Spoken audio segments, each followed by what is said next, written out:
John and David. David. Yeah.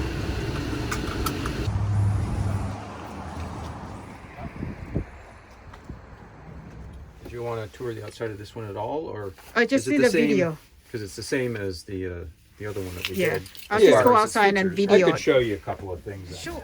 This is one of the best improvements with this new chassis is the power door. Oh.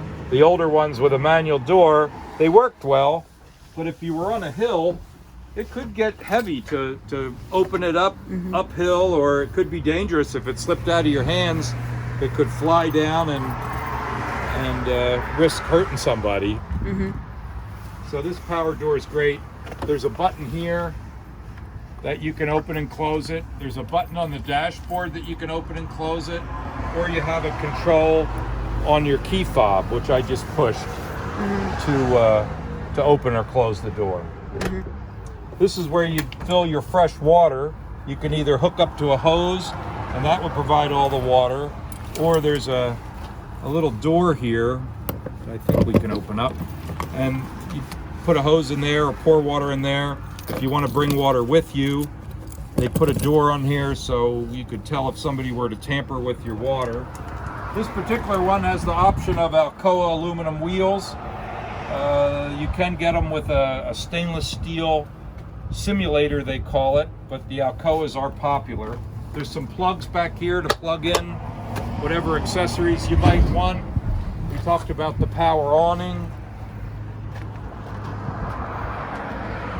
They all come equipped with a receiver with a connection for your wiring. You could tow a trailer back here. You want to look inside? We'll open this up. Perfect. So these doors will swing back. You have some storage under here. This is a little 12-volt compressor they give you to blow up a tire or whatever you might have. This is your lithium battery.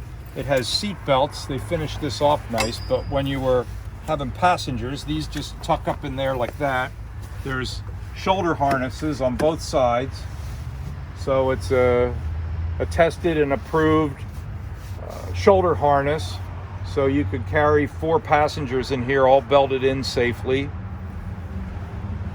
Here you can see the screen rolls up and stores up in its little compartment, and then comes down, zips down, and Velcros along the bottom. There's a section you can zip up just to access this without taking the whole screen up.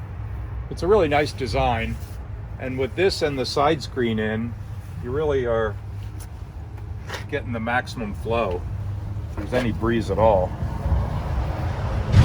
So we can close this up, and we'll go around the side here.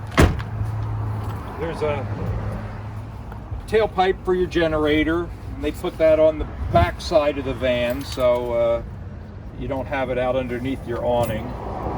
This little ribbon here, we mark them here at the store. Whenever we winterize something, we put a ribbon on the water heater,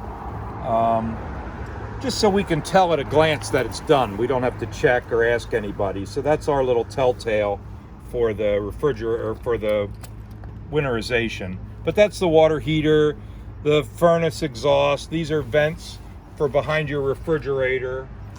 Your utility center here, they keep it up nice and high so you don't have to bend down to hook up your power cord, your 30 amp cord. There's a water connection here for your city water. Here's where you can turn your propane off and on with a little switch. There's a solenoid that turns that. And then some places you can get cable TV. They give you an input for that. It's just a coax cable connection there. And then here, if we're going to do the full show, we might as well show you everything, is your outside shower. So this pulls out 5 or 6 feet. You have hot and cold water here, so you can get cleaned up. You could rinse off your dog. You could clean up some grill that you didn't want to take inside. Down here is where you empty your holding tanks. This rocker panel here conceals a long tube with a lid on it right here. So you undo this lid, and your sewer hose comes out of there. It's stored in there, and then it hooks onto here, and you have two handles, black and gray. Black's your toilet. This gray is your sink and your shower water. So you hook up your sewer hose, empty your toilet, and then empty your gray tank, and put everything away, and you're good to go. And you have your water right above it.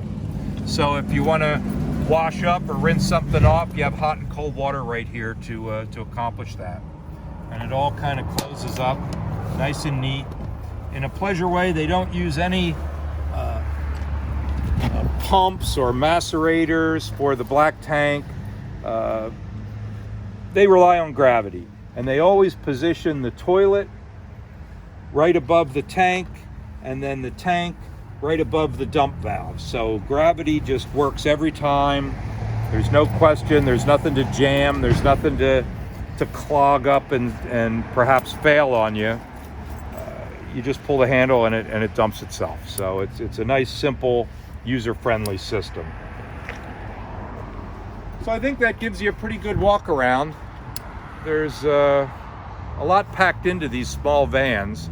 The technology, the design, the build quality, all adds up to a really nice product. This particular one is white. With the situation with availability on the Mercedes, we've been getting whatever we can get, and Pleasure-Way's building some with white. The normal colors are silver, or a color they call gray white, which is like a beige, a creamy color, like an off-white.